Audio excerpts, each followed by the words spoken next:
Ain't no half-stepping with Marcus J. Live from the den, Legacy Internet Radio. Thank you for continuing to rock with us as we continue throughout tonight's show.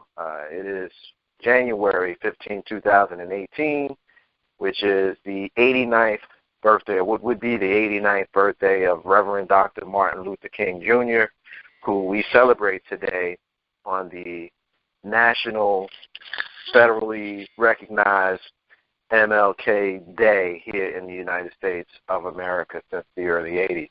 I'm very happy and honored to have you guys listening to the flagship show of Legacy Internet Radio. And I'm also very honored and happy to have my two guests who I will introduce to you individually here.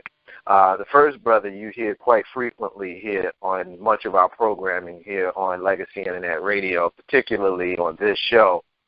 He even had his own segment on this show that I hope to one day have reestablished. Y'all know how I always give him his love. I refer to him as my oldest friend.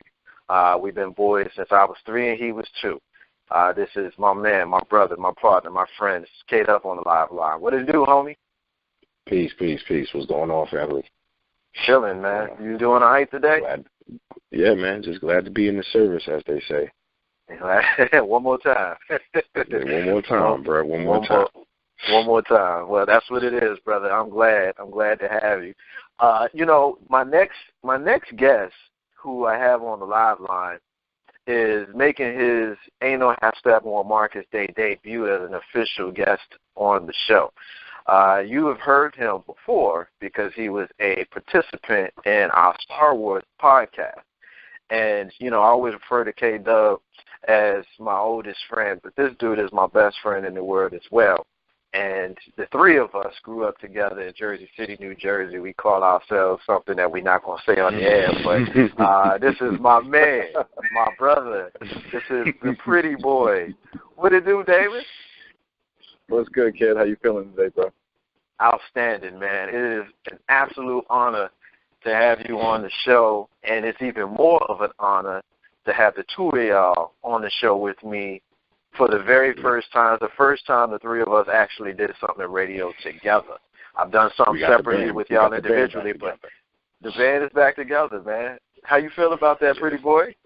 Listen, I'm not only overjoyed at the fact that I get to hang out with my brothers, and having this conversation about something so special to both of us. But yeah, I'm really looking forward to it, and I thank you for allowing me to be on this platform. Word. Dub, like you said, the band is back together, man. What you think? We back together, man. We might as well go ahead in the room and take some pictures with some glasses on, man. Listen. Hey, look, and a hoodie, and a hoodie. Exactly. With the one finger up. So let's with the one finger up. Shout out to 167 in about 1990. Yeah. How about that? Yeah. How about that? Hey, look, y'all mess around. I might put them pictures on Facebook. Nah, chill out. Hey, go ahead. I ain't ashamed. Yeah. I had a different color pair of jeans on, so I'm good. Yeah. Oh. Wow. Look, the inside jokes abound. We're not gonna do that one though. We're not gonna do that one unless we want to. Unless we want to and whatnot. So, all right. So listen, let's get to business. You're listening to the flagship show, Legacy Internet Radio. We call it Ain't No Half Stepping with Marcus J. Live on the live line. My brothers from another mother's, my brothers K-Dub and Damon are joining us, and we're gonna have a discussion tonight here on the show about Reverend Dr. Martin Luther King. Today is King Day. So I'm going to just start it off, Damon. You up first. Just give me your thoughts on Martin Luther King Day. I guess this would be your opening salvo. Well, I mean, the one thing I can think about when I talk about Dr. Martin Luther King Jr. is the effect that he's had on my life, my parents, my grandparents, and even my children. I think one of the most gripping aspects of him is of course, his nonviolent stance against injustice, against not even just African Americans, but minorities as a whole. I believe that his words, his message, his philosophy, his beliefs are still things that should definitely be prevalent to us today and going forward in the future, especially with what the climate is, not even just the United States, but the world over. I believe that if we take a little bit more time to realize the things that he's tried to instill in us over the years through his writings, his teachings, his speeches, we would definitely be able to see a clear and present blueprint of what we all should be striving for as not just Americans or Europeans or Africans, but as a human race. And I think that as a whole is something that has definitely taken an impact on my life and has helped me to become a better individual than I have been in the past. I can dig it. Dove, open us out. Okay. Well, you know what, man? I'm going to take a different perspective, man. We all know about Dr. King's greatness and the sacrifice, the ultimate sacrifice that he did and what it was that he was trying to achieve. The thing that I'll be that guy to bring up a little controversy. What bugs me out is that, granted today we look back at the man and we, are humbled by the sacrifices that he made and what his ultimate goal was for not only black people to be treated and regarded as equal, but also just having a seat at the table. But what boggles my mind, even to this day here, is that there were so many people that love and idolize Dr. King, but when Dr. King was walking the face of this earth, he was looked like similar to the way that some people look at Colin Kaepernick. And that's white and black people. Not all black people was down for Dr. King at the time when he was trying to fight for equal rights. Even at the time close to his demise, there were a lot of different things that he was doing, and it was falling on deaf ears. All the way up until after he passed away, it took Harry Belafonte to pay for the house that he grew up in. The house that he and Coretta resided in. So, granted, today is a very special day to honor the man and honor his birthday and to go back on his message. But, looking at the way that the climate of the country, the climate of the world, is that, unfortunately tomorrow it's back to business. We honor the man on one day, but then, the other 364 days, we struggle to even get close to what it was that he was wanting for us. So, while we honor the man, we should really think about what it was that he was trying to get across and how we should live our lives on a day-to-day basis and how we should, one, treat people, but also want to be treated. So that's my bit of perspective.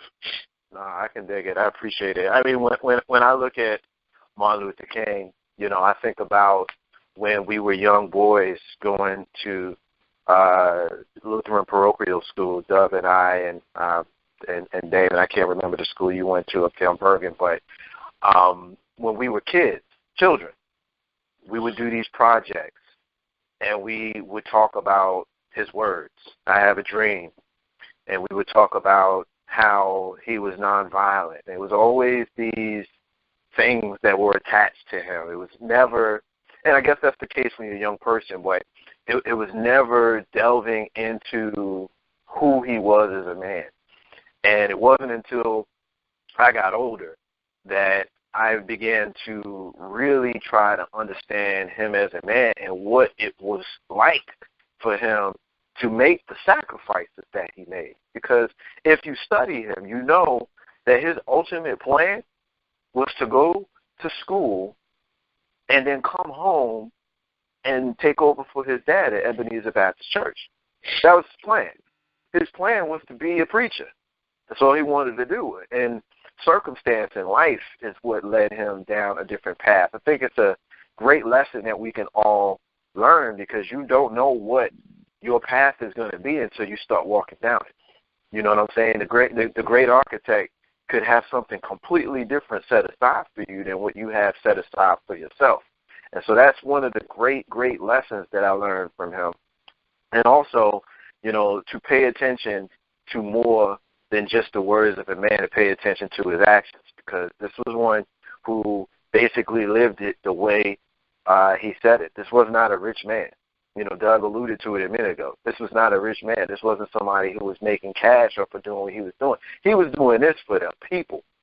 And it's crazy to think of in 2018, because I don't know too many people who are really doing the things that they're doing for the people at great personal risk of themselves. And I think that's a very, very important thing that we need to pay attention to, because the 60s was a very tumultuous time.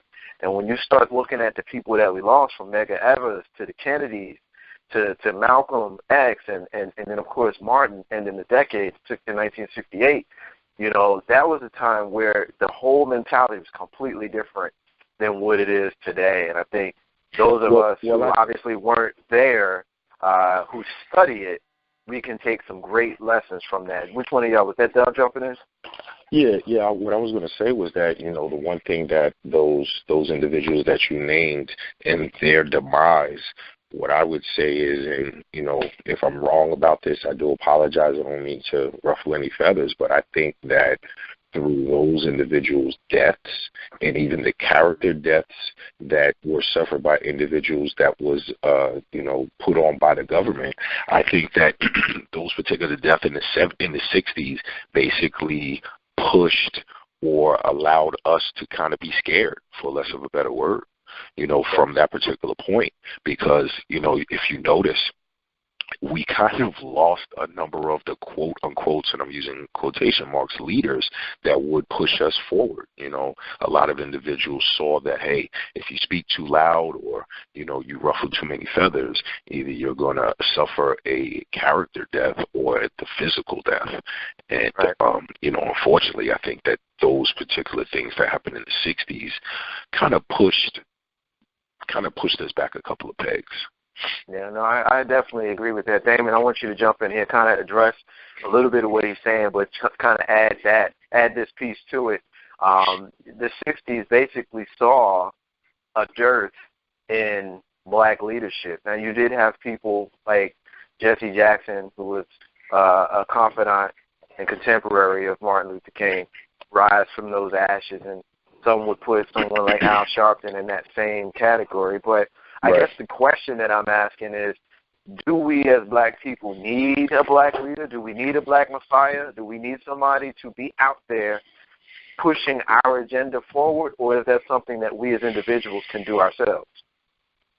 I mean, I'm a proponent to believe that that's something that we as a people should do ourselves. I mean, and just on addressing something that K-Dub said, I think that the assassination or the demise of some of our leaders, like you mentioned, Mark, the Kennedys, Martin, Malcolm, I don't really think that when people looked at the whole situation that they felt like these leaders or these individuals would galvanize us to do those things, to stand up for ourselves, to be as outspoken or as not so much racially charged, but to be so out there to want to stand up for ourselves, to want to put forth our own agenda. But and the thing about it is, it's not even our own agenda; it's the agenda of the human race, and that's one of the things I think that just floors me so much about Dr. King, is that his message just wasn't just for us. You know, it was just it was something that was just explicitly for the human race, for everybody to understand where each other, some sort of understanding from one race to another, for us to be accepting of what the African Americans wanted as far as the Caucasians, and the Indian Americans and the Mexican Americans and the Puerto Ricans and things of that nature. I think all of that ties in. So I think at the end of the day, it's on us to take a stance on what it is that we want for ourselves, our family, our communities, our children, our children's children going forward. Right. And I think that's one of the things that is the most powerful thing to me as far as what that all stands for with Dr. King. Right. You know, fellas, later on in the show, Mom's going to be on the show with us. And you got moms on the show? Mom J is going to be on the show later on, yeah. Wow. Yeah. You got Mom J on the show. Yeah, she's going to be on later on. And one of the things that I've always kind of, I don't know, I don't do a whole lot of jealousy, but I would say I was a little bit jealous of the fact that she was at the March on Washington. You know, and it was in August, Dub. It wasn't January like when we did the inauguration, which was the most physically miserable day I've ever spent in my life. But she was at the March on Washington, and she has shared with me over the years her experience and things of that sort. And I'm going to ask her what it was like during the climate. You're talking about 5 years before his death and what it was like for him, or for her rather, to be there and to experience that. So my question to both of you, Dub, but I want you to start, is what do you, in your mind, think it would have been like in August of 1963 to actually be there? Because remember, let me set this up for you before you answer. We're talking about August of 1963, so Kennedy is still alive. He's not assassinated yet. Malcolm X is still at the height of his powers, leading the Nation of Islam. Martin Luther King was on the national scale because of the bus boycott 8 years earlier, but he really kind of catapults it into the worldwide scale with this march. What do you think in your mind, Kate, that it would have been like for you to have been there? Well, I think, it's funny that you say that, is because if you know me, I'm always saying, speak to your elders and your family so that you can understand what was going on at different times in different periods of life. And this is something that I've asked my grandmother, and she's expressed to me on numerous times. I ask about Malcolm X, I'll ask about Martin Luther King, and she said to me that it was a sense of pride because we were trying to make that turn as a people, but you had a number of different people trying to lead that particular turn, where you had Malcolm X, you had Martin Luther King, which were two kind of opposite individuals.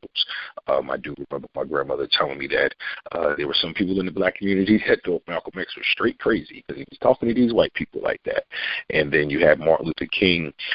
We were, trying to move or progress nonviolently. I think at that particular time, and this is just my assumption, that you probably had a split between us as a people. You had some people that were so angry at what was going on that they were following Malcolm X, and by any means necessary. And then you had, I would juxtapose that to the, I would say, older black people that were like, look, let's do this the right way. Let's follow what Dr. King is saying, nonviolent, and let's basically shine the light on the people that are oppressing us. I think that once Dr. King made his particular message and the masses heard it, kind of started to realize and take a look at themselves and realize, okay, how can I be better? How can I try to make the situations better? But I think that it wasn't, I'm going to be just totally honest with you, I don't think that it was 100% all in. I think you had splits because of maybe even the age range, the age difference of the people. But the one thing that I will say is that the common theme was we need to be better. We need to be, respected. We need to be able to do some of the things that those documents that supposedly form this great country, we need to abide by those particular documents. All men are created equal. Those particular things. So that will be the common thing. It's just that I think that us as black people, we just kind of took different routes to get there. Damon, do you think if you were living in 1963, you would have gone to the March on Washington? I know it's an odd question, but we're going to play the hypothetical game. No, I mean, I would have definitely wanted to be a part of that. And it's interesting that you asked that question, because in thinking about that time and hearing some of my older relatives talk about what that time was, you know, personally, I think that would have been something that would have been euphoric. You know, just to see and have a race of people that was just so bent on trying to make their lives, their children's lives, their children's lives a whole lot better than what it was, is something that a lot of us don't even have any semblance to understand at this point in 2018. Right. I don't think even the children that are now, the children that are here now, 20, 19, 20, 21, 22, you know, they know about Martin Luther King Day from when they were younger in grammar school, and they had to make the little paper cutout and color them up and put them on the wall and say this is Martin Luther King Day. You know, I think the whole climate was something that to me would be euphoric, because even in this day and age, you know, you don't see things like that unless it's something that's they want to protest something that's so minuscule, something so small. But this was something that was just on such a tremendous magnitude that shined the light on the injustices of this country and the world. I would have definitely been interested in something like that, and seeing what that was and experiencing what that was. And even just to comment on something Dub just said, you know, there were a lot of people that were against what Dr. King was doing, against the marches, against the protests, because at the end of the day, some of them felt like, you know what, as long as we just kowtow, we just stand in line, do what the white man says or the man says, we can still eat. We won't be able to eat like they eat, but we still eating. We won't be able to live like they living, but we still living. And, you know, for people, not even just Dr. King, for people to really say, you know what, yeah, that's one way to live your life, but that's not the way you're supposed to live your life. That's not the way God wanted you to live your life. That's not the way the story to me is supposed to be written. You know, I think a lot of those people who were against that, against what his movement stood for, against what his teaching stood for, were to the point where, you know what, I'm happy where I'm at right now, even though I'm not living quote unquote high on the hog, or I'm not a free black man or a free black woman. I'm still breathing. I'm still living. I'm still eating. I'm not eating what I should be eating like everybody else, but I'm still here. Right. And for some people that was just not enough. And for those people, those are the people that are the voices. Those are the people that galvanize movements like that. Those are the people like Dub said earlier, Colin Kaepernick. You know, things of that nature would stand up for something, even though it's going to personally sacrifice whatever it is that they're trying to accomplish, personally, professionally, or whatever. Right. And I think Dr. King wasn't even concerned about that. People who stood up with him, and walked with him and preached with him and talked with him and philosophized with him, they weren't concerned about that. It was never about me. It was about us. I think that's the key, Damon. That last piece of what you said, I think that's the key. The fact that it was never about him and his crew as individuals, because he did die a poor man. Ain't no half stepping with Marcus J, live from the Den, Legacy Internet Radio. I'm talking to my brothers, Damon and Doug. We're talking about the legacy of Reverend Dr. Martin Luther King Jr. as we celebrate MLK King Day today here in the wilderness known as North America. And when I say the wilderness known as North America, I got that kind of mentality and speech directly from the next piece of the conversation that I want to kind of add, Damon. Malcolm X. We know that Malcolm X and Martin Luther King contrasted each other. And they only met one time, 1964 at the Capitol.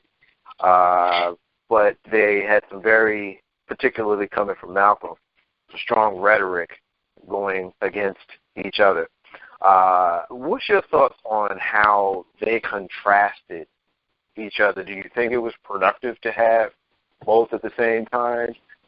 Do you think that you find your personal personality and thought processes kind of drawn to one side versus the other? Let's talk a little bit about Malcolm X here.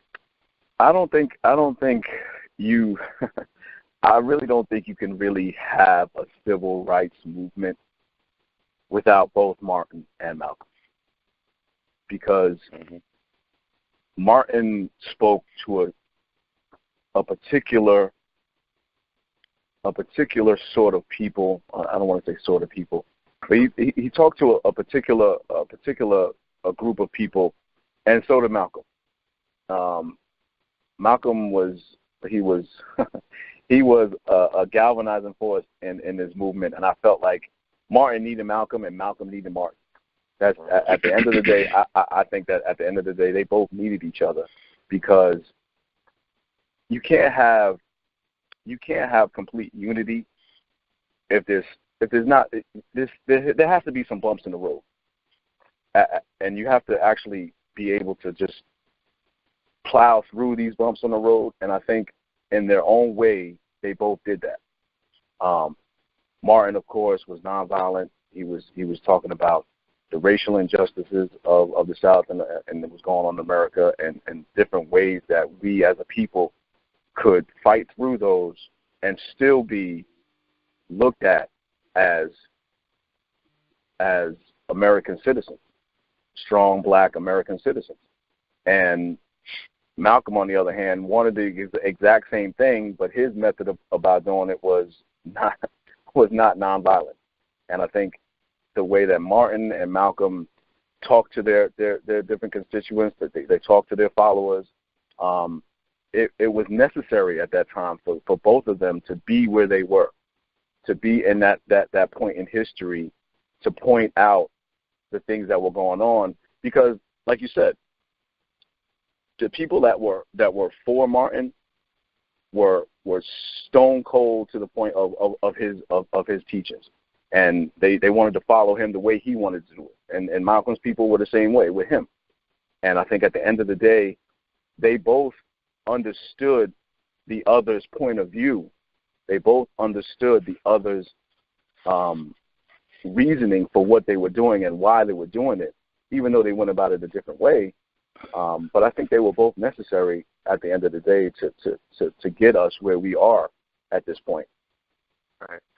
Dub, I want you to answer the same question. We got the parallel of Martin and Malcolm leading the civil rights movement in the late 50s and early 60s.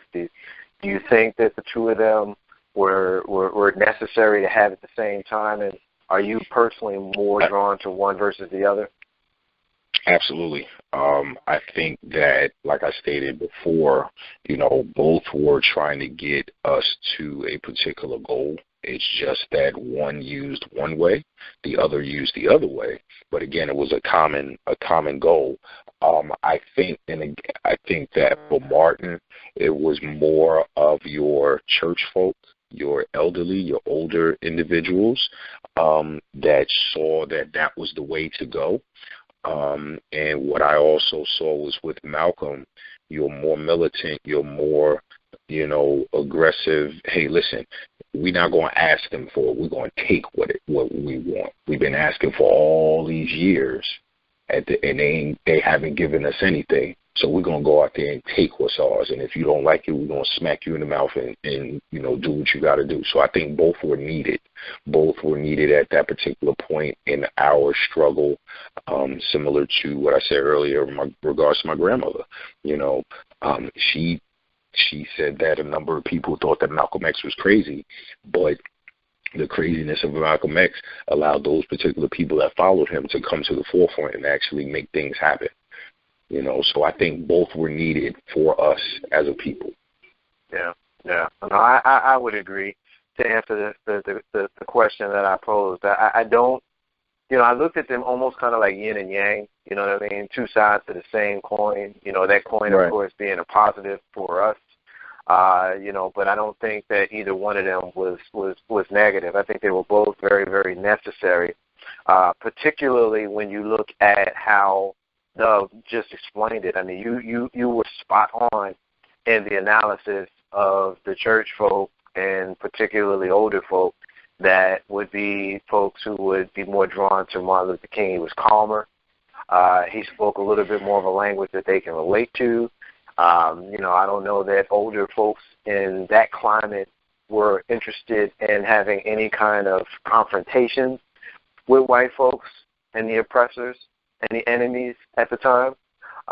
Whereas the younger folks, kind of reminds me of an Eddie Murphy skit from Delirious when he talked about if he was a slave. Like, nah, I ain't gonna be no slave, and I'm cleaning it up. I don't even know how to say it without saying it with the foul language. But he basically said, I ain't gonna be no slave. I don't think you can. I don't think you can say. Yeah, he said if I'd have been out there and the master said, Bel Air Hayes, like, nah, I'm not doing that. And I think that is a very Did I clean it up pretty good? Best you could. Yes, as best I could. Yeah, and I think that's more the mentality of younger people. Younger people are more likely, not all the time, but more likely to be more aggressive and to be more. And that's not to say that you didn't have older aggressive people, you know what I mean, and younger, more passive people. But I think the base of their followers and their support bases, Dub, I think you were absolutely spot on when you laid it out like that. I have Stephen Marcus J live from the Damn Legacy Internet Radio. I'm talking to Dub and Damon, my brothers from Jersey City, my brothers from other mothers, as we talk about Martin Luther King. Now, the next thing I want to get to, and I feel like we're jumping all over the place, but if by all means, gentlemen, if there's any particular direction that you want to go in that we have not reached, by all means, jump in and change the course. But we mentioned how after the assassination or the murder of Martin Luther King at the hands of the United States government, after that happened, there was a dearth of leadership, almost like a vacuum, because quite frankly, I think the people who were there saw what happened in Martin and Malcolm and Medgar and the Kennedys, and they said, oh, hell no, they ain't going down like that with us. Let me just do what I can do, but I'm not going to stick my neck out quite as far. Not throwing shade, but that's just kind of how I actually saw it. You look at it that way. Or you could say, Dub, that J. Edgar Hoover said that there will never be another black messiah not created by the United States government. You know about that kind of rhetoric? You've heard that said before. So what's your thoughts on that piece, the whole surveillance, how the United States government did everything they could to minimize their impact, and how we are living in the ashes of all of that 50 years after his murder? Well, personally, I mean, it shouldn't surprise anyone because this was always being done before Martin and Malcolm, and even to this day. It isn't any type of, see, here's the thing. What I see is that those that are in power, we need to, and I'm speaking from their particular perspective, we need to monitor and have our thumb on those that threaten that power.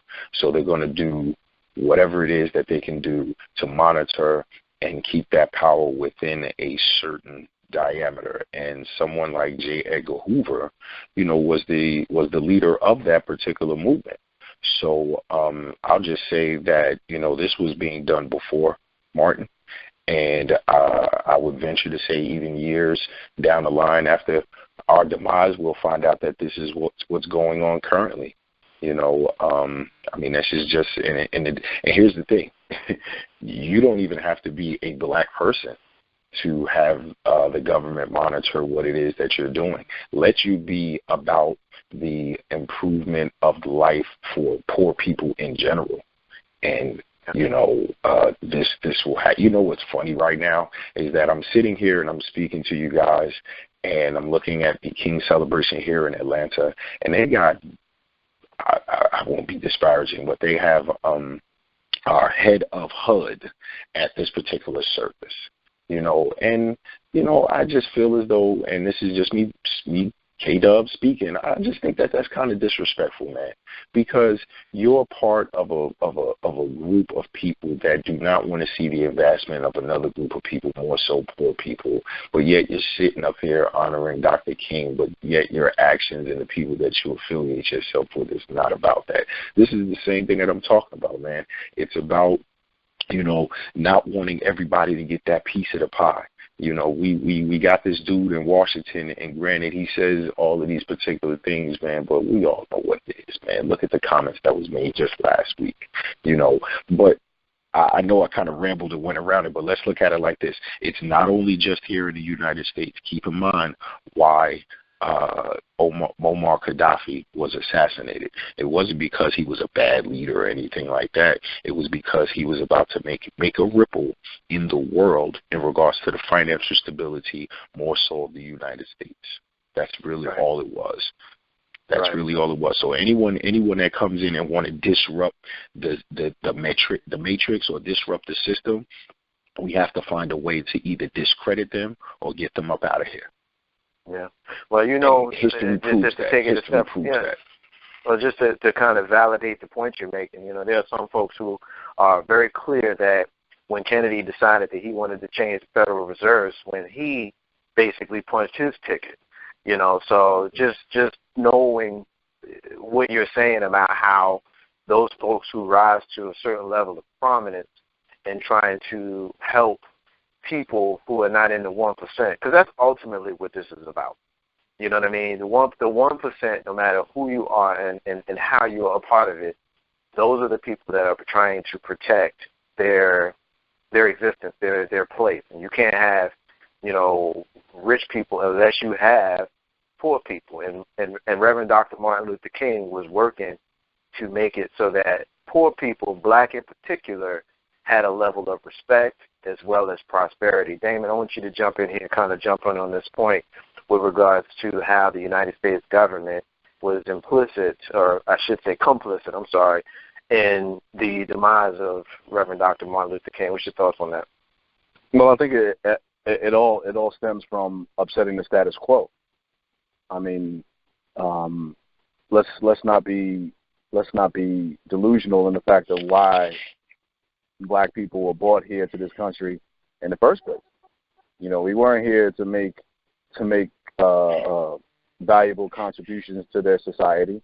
We weren't here to be a voice for our own people. We weren't here to help make ourselves any better. We were here strictly for a purpose of to help the 1% or the people in power to make whatever it is that they wanted, they needed, they had to have better. And I think what the United States government did was strictly that. They wanted to upset any sort of change, any sort of advancement, upliftment, enlightenment that any of us had. And again, I'll say it again, not just for African Americans, but for minorities as a whole.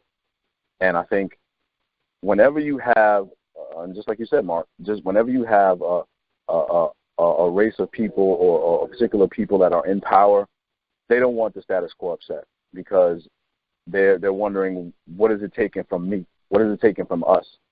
Why am I going to give him a percentage of something that I feel is rightfully mine? For us to be looked at as second-class citizens, or not even second-class citizens, we weren't even looked at as citizens. We were property. And I'll be honest, in some way, shape, or form to this day, we're still looked at as property. Exactly. I don't think our voices to them have ever meant anything or will ever mean anything. It's just like we were just here. We were brought here for a purpose. So back then, at this juncture right now in 2018, we should still be here for just that purpose, for nothing else. And one of the things that upsets me about that is that even to this day, with the the generation that we have now, the millennials and things of that nature, they don't see that. They don't see that as the things that this country has done and continue to do is not something that wants to elevate us to the same status that we deserve, but they want to actually just give us little crumbs, crumbs here and there. Let's placate them. Let's give them a little bit, but not too much. Not so much where they don't need us. I mean, I'm sorry, not to the point where they don't need us, but they need us just enough.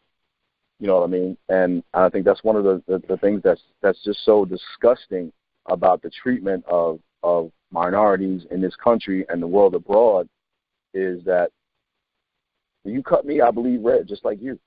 My skin might be different. My features might be different. My ideals at times might be different. My principles might be different. But at the end of the day, I want just the same thing that you want. I want success. I want fulfillment. Right. I want prosperity. I want a better life for my children, my children's children, and everybody that comes up behind me. And I think that the U.S. government was complicit in making sure that was not something that us as a people, we as a people, would ever be able to get our hands on. No, I can dig that, and I agree with it, and I think they're still doing it. Doug, this question is not difficult, but it's difficult for me to ask it and not be angry. How do you, and it's just, Doug, I want your opinion, and Damon, I want you to follow up behind him on this question, but how do you deal with it when people try to utilize the message and image of Martin Luther King? And I'm speaking specific, this question is basically coming from, you mentioned how Secretary of Housing and Urban Development, Ben Carson, is there in Atlanta celebrating Martin Luther King's birthday and the celebration. So this is where this question is coming from. But how do you deal with it when people try to take the image and message of Martin Luther King and then turn it around on those of us who feel a level of oppression in this country and in this system, and say that we are the ones that actually pervert his message into negativity, and even go so far as to use the phrase reverse racism. Some use that phrase, some don't. But I think I'm obviously stuttering and stammering through because I'm having difficulty even asking a question. Hopefully you understand what I'm trying to say. Basically, what you do is you have to, one, be educated yourself. Be knowledgeable about what it is that you're speaking about, so that when individuals such as Uncle Ben Carson or individuals of his ilk or what have you come out and try to divert your particular message, you make sure you educate them on what was really going on, about what false truths that have been portrayed, and because of the fact that it sounds good, we're just going to keep that going. You know what I'm saying? Make sure that you educate yourself and hip them to it, because, at the end of the day, truth walks while the lies run a marathon. So wow. That's how I look at at combating something like that. Whenever someone wants to put out a falsehood, did you know Dr. King was a Republican? Sorry, but you can allude to it or what have you. That's incorrect. So that's what I'll say. I'll just leave it at that. Make sure you educate yourself and you know what it is that you're speaking about, so that you can basically call them out and educate them. Yeah. Dub, I think Dub, what you said is masterful commentary about that question. I've actually heard people say that Uncle Ben Carson being in this administration is a good thing for black people. And I'm taken aback by that, because I'm saying, okay, he's a black man, but he's not a black man that stands up for what it is that other black men, women, children stand for or believe or look for. So basically you're saying that all skin folk is not kinfolk, basically. No, definitely not. Definitely not, because like we said, there were so many people in that time, in that era, that was so against Malcolm, so against Martin, so against Rosa. People thought Rosa was a fool for sitting where she was sitting. They thought that she deserved what she got. Yeah. You know, so black I mean, people. at the end black of the day, people. black people, yeah, that's what I'm talking about. Black people, you know. So at the end of the day, education is the key, because, like I said, this man Ben Carson is not for us. He's in it for himself. He's in it for whatever it is that he can get for himself. I don't think he's looking at this as an opportunity for him to uplift us as a people. I don't think he's looking at this as an opportunity for us to advance or anything like that. You know, I think it's very counterproductive on what it is that he's doing, on what it is he has done. Because you look at what it is that he said and what he did before the election about the current president, and now it's, you know, shucking and jiving. You know, it's shucking and jiving. Let me give you guys a little bit of a smoke and mirror tactic. All right. So just recently, you had the championship game here in Atlanta, Georgia. Okay, you had the 45 who recently made a statement in regards to a brother of mine, John Lewis, talked about his particular portion of Atlanta was uneducated, and he just had a number of disparaging things, right? Well, the same day that 45 was headed to Atlanta, Georgia for the championship game last Monday, he put out an edict, and basically the Masonic building at 330 Auburn Avenue, which is connected to the SCLC building, who was actually the location of Dr. King's radio show, as well as the location of the Masonic temple that I am a part of, and that his father was a part of, and that he was in the process of being a part of, as well as John Lewis and Ambassador Andrew Young was a part of the same organization. 45 deemed that particular part of Auburn Avenue as now being a national recognized place. This is right down the street from Ebenezer Baptist Church, as well as Dr. King's childhood home. So now it is recognized as a national historic site. Well, when you play, smoke and mirrors, basically you put that out there previous to you arriving to Atlanta, because during the time that he was here, there was going to be a number of different protests in regards to those particular comments, as well as, I'm not sure if anyone knew it or not, but on the side of the Mercedes-Benz arena, the day that it came here, once nightfall came, right under the sign of Mercedes-Benz, it said, F you Trump, or F Trump. So, you make these particular comments. Before you arrive, you kind of throw the black people and the people of the area a little bit of bone to say, hey, this is what I've done for you, knowing that you were going to get a lot of backlash. And then later on in the week, what happens later on in the week? He makes a comment in regards to brown people from other countries. But yet today you send your boy here as a representation of your office to celebrate Dr. King. Yeah. No, I'm with you. That's just my particular perspective. I see it, and the thing with all of that is this. I'm just not somebody that's comfortable with name calling. You know what I mean? You got a lot of people that want to do a lot of name calling, like the whole Uncle Ben thing. I'm not going to do that, and the whole thing with I'll do calling. I got you. And the whole thing with the president and calling him, orange and all that. I'm just not going to do that, simply because for me, I think we lower ourselves to the level of the person that draws our ire when we do that. So that's the first thing. The second thing is we can be very clear about who these people are and what their intentions and motives are by simply following what their actions are. He goes through great lengths, like he was on the tarmac or wherever he was yesterday, on the ashes of doing all of this thing, the stuff that he said last week about, shithole countries and all that kind of stuff. You got two senators that we elected, one Republican, one Democrat, who that day said that he said it. and now all of a sudden you got people saying that he didn't say it because he's saying he didn't say it, which I call bullshit on that. That's a whole other discussion. I think for those folks who go through great lengths to say I am not a racist, and then to have things like Martin Luther King Day and make sure that there are a whole bunch of black faces there representing you, I think that shows me a little bit of what's in your mind. What's up with the imagery? Why can't you just have the people who you would normally rock with be there for you? You got to make sure of all your secretaries. You got to make sure that Ben Carson is there.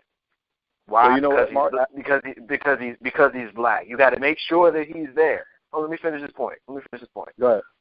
So that to me is the first thing. The second thing, I want to go back to something that we were saying a few minutes ago when you guys were talking about Ben Carson. And I know I'm going to take some heat for this because I disagree with both of you. I think that Ben Carson is sincere. I think he's sincere in the wrong way. I think that his sincerity is misplaced. But I think he sincerely thinks that he's trying to help black people.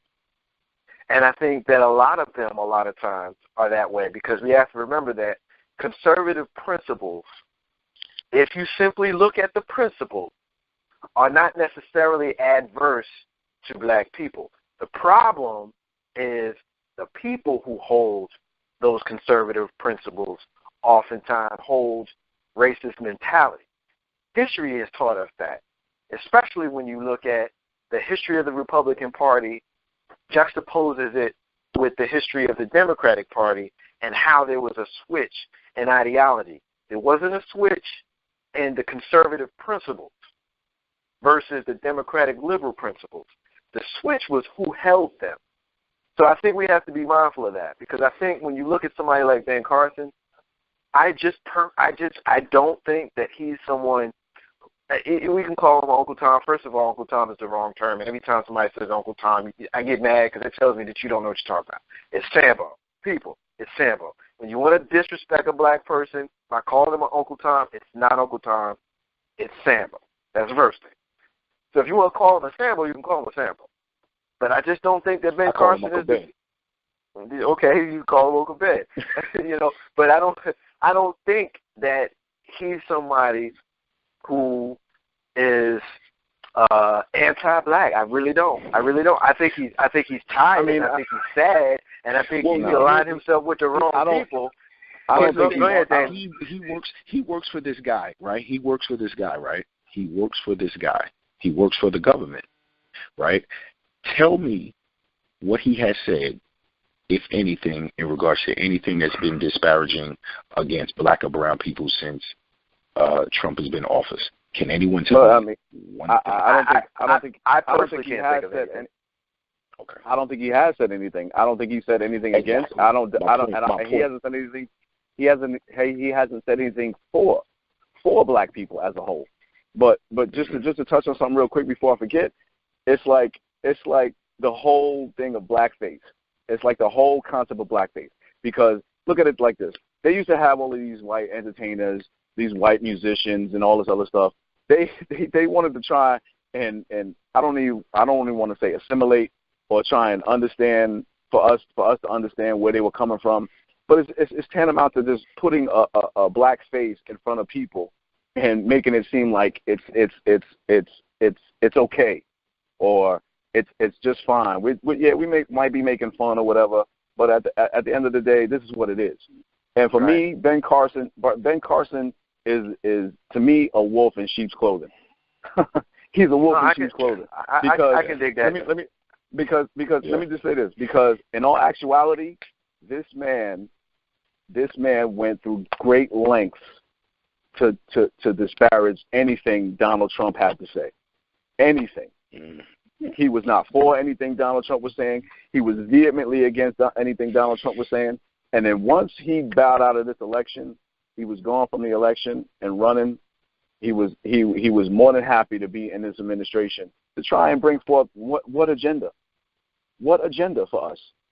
What blueprint did Ben Carson have for us as a black people? Where did he say in any speech, any debate, any piece of literature that he put out, that he was for or wanted the advancement or wanted to uplift anything that had to do with the black race.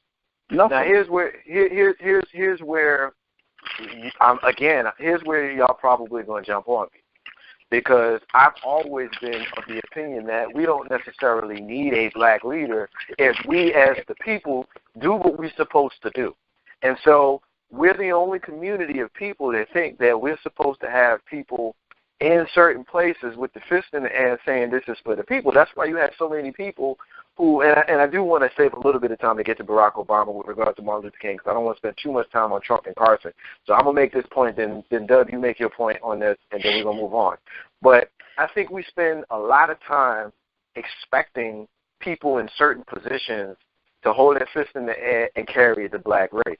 I think it's unfortunate that we, as black people, vote and think so monolithically, and this ain't a shot at nobody in particular, not you, Damon, not you, Dub, or anybody that's listening, but I think we think and vote so monolithically that we lose a lot of the power that we could have if we allowed ourselves to think a lot more holistically. We vote 95% Democratic.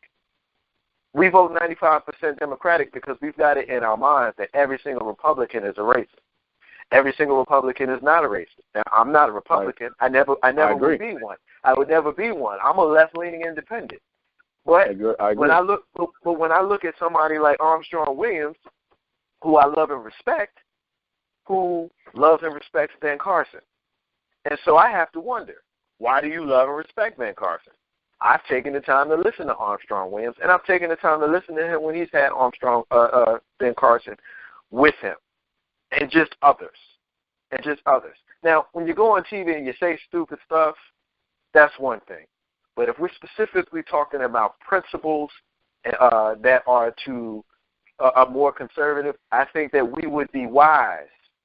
We would be wise to not be so monolithic and to go into those voting booths and strictly vote blue right down the line, because the Democratic Party has shown us that they're not about that life for us, particularly when you look at the things that the Clintons have done and you look at some of the things that Barack Obama has done. Doug, make your point on this subject, then we need to move on. I'll just say it like this. Can anyone name one thing that Ben Carson, when he was running as a candidate for the presidency or as an employee of the government under the current president, name one thing that he has necessarily put out there for the advancement of black or brown people? I could definitely name something that he's done to try to take that away. If you remember, maybe about 2 months ago, he was in front of I think it was Senator Al Green from Texas.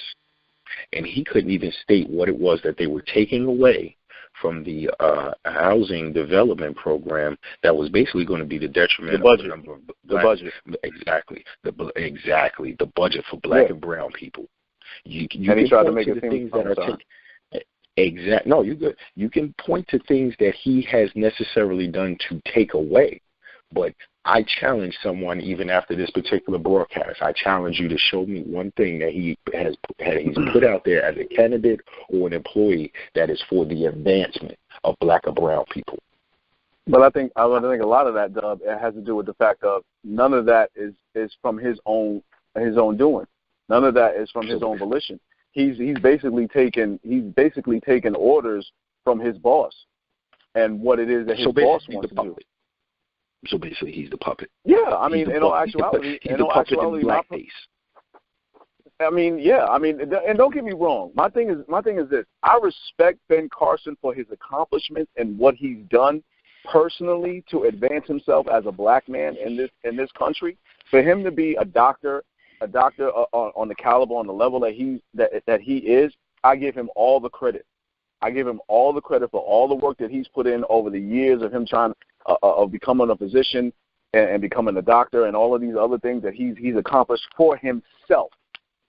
But at this point, at this juncture, at the way where this country is right now, it should not be about just himself at this point. There's a whole lot of people that saying, okay, look it, Ben Carson went from being a person that was vehemently against Donald Trump and all the rhetoric that Donald Trump was spitting out, and these things, and now he's a part of the administration. That's a great thing. That's an advancement for us. No, it's not. It is not. Because just like you said, Dub, and just like I said earlier, what has this man done? What has this man said? What has this man contributed to the advancement of us? I'll give you one thing. He might have made it seem like particularly clear that, you know, as a black child, whether it be a young boy, young girl, you can become a doctor. You can become a dentist, a lawyer, or whatever. You can be in an elevated status of success as an African American. But what are you doing to help bring up those people behind you? And I don't think he's doing anything to bring up those people behind him. I don't think he's doing anything to make it seem like, you know what, yeah, I've done this, but, you know, you can do this as well. I just think he's kowtowing to everything that's going on right now. And just like you said, when he was in front of, he couldn't say what it was that what money was being taken out and for what reason and all that, what they were cutting from the HUD budget, because in actuality, I don't even think he knew. No, he probably. I don't think he still knows. The difficult thing is when you walk in, which makes it worse. When you walk into a secretary spot, you know, there will be some time to get yourself up to speed. Trust me. Make no mistake. I'm not defending Ben Carson or anybody. I'm just basically playing the middle, because I think that we would be unwise to immediately cast aside a black person in particular, or a person in general, simply because they choose to be more favorable towards conservative practices. And, you know, I have Stephen with Marcus J. live from the den. I'm not going to cast Internet. I'm sorry. Legacy Internet Radio. What we're doing in this part of the conversation, and obviously we're spending some time with Damon and Dub as we kind of move towards a close. There's one piece that I want to make sure that we get to. We talked a lot about Ben Carson here just a moment ago, and Ben Carson, spiritually, when you look at how this conversation is going, as a descendant from the civil rights era and the Martin Luther King era. Another person that is a spiritual descendant of that era is Barack Hussein Obama, who was the 44th president of the United States. Now, you have Ben Carson on the conservative side, and you've got Barack Obama on the liberal side. When you remember the mountaintop speech that was given on April 3rd, 1968, Masonic Temple in Memphis, Tennessee, one of the last things that Martin Luther King said was that he got to the mountaintop, he looked over and he saw the promised land. He may not get there with you, but he wants you to know tonight that we as a people will get to the promised land. Many of those folks felt that November of 2008 was us getting to that promised land with the election of Barack Hussein Obama as the 44th president of the United States. Doug, jump in here and talk to me a little bit about the lineage, the spiritual lineage that took us from the civil rights era with Martin Luther King, taking us to the president with the election of Barack Hussein Obama as our 44th president. Well, I would say this. Without Martin Luther King, there wouldn't have been a Barack Obama, more so because of the fact that, let's just be honest with you, the original speech that he gave at the Democratic Convention was in the line of Dr. King. And if you look at a number of his different speeches that he's given that, you know, kind of rouse people up or what have you, that is in the spirit of Dr. Martin Luther King. So he used the same gravitas that Dr. King used, and he, you know, catapulted himself onto the national stage and eventually, you know, became our 44th president.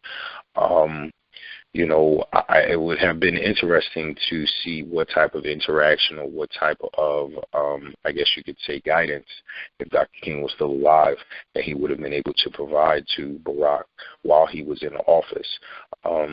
You know, with me personally, you know, I am a big fan of Barack Obama, the person, the man.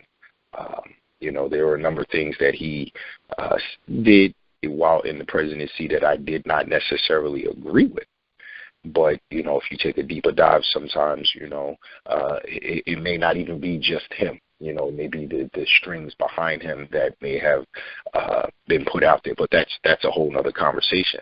But I'll just end it like this by just saying, you know, again, with, you know, with Dr. King being around and kind of pushing us as a people forward, you know, it did take some time, took a lot of time afterwards, but we eventually got to that particular point. The only thing that I will say is that I believe that us as a people, we kind of fell asleep at the wheel for those 8 years that he was there.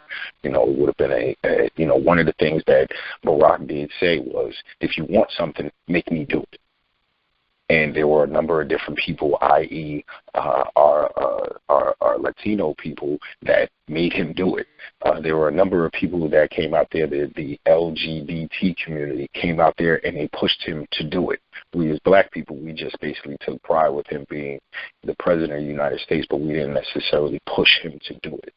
So, you know, that's something that basically was unfortunate, and we didn't take advantage of an opportunity that we had in front of us. And unfortunately, because we had Barack Obama is the reason why we have Donald Trump today.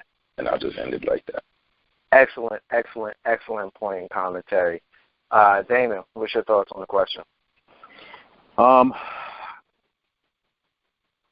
think Barack Obama was a pillar of what it is that Dr. King, and I'll even say it, Malcolm X stood for. You know, I think a lot of times people look at assimilation as a bad thing, but I think one of the things that I took from Barack Obama was that assimilation wasn't so much a bad thing, because I think at the end of the day, it's all about inclusion. It's all about being there for your brother, whether or not your brother has the same skin complexion as you, whether or not he has the same ideals as you, or even so much the same beliefs as you. It's still, at the end of the day, means that, you know, we should work together to try and get to a common goal, get to a common place, get to a common agenda for all of us. No, I'm not going to say that Barack Obama did everything right for us, but unfortunately, he did what he could with the tools that were instilled with him, or that were given to him, I should say. Of course, they weren't going to let him succeed. You know, I've never seen it where you have a significant amount of, not even just the American public, but for people that are in the American government, that are representing the American people, that automatically said, you know what, I'm not going to support him. I'm not going to do anything to help him. I hope he fails, you know. And the unfortunate part about it is there were some of them that look just like Barack Obama. Yeah. You know, that's the unfortunate, despicable thing about it. And I think that us as a people have to actually look at what it is that we want and what it is that we need, because those things are totally different. What it is that we want as a people and what it is that we need as a people are two totally different things. And at the end of the day, I think that's one of the things that Martin wanted to do and instill and show us. Malcolm, Rosa Parks, W.E.B. Du Bois, Barack Obama, all of those people made it so that we could differentiate and be able to discern what it is that's better for us as far as what it is that we want and what it is that we need. I think that's a perfect way to end the discussion. I appreciate my brothers K-Dub and Pretty Boy Damon for being a part of this discussion tonight here on the flagship show of Legacy Internet Radio. I want to personally thank each of them. Of course, you are obviously more than welcome to join us any time you want to. You want to bring something to the discussion on the show, all you got to do is let me know and we'll do it.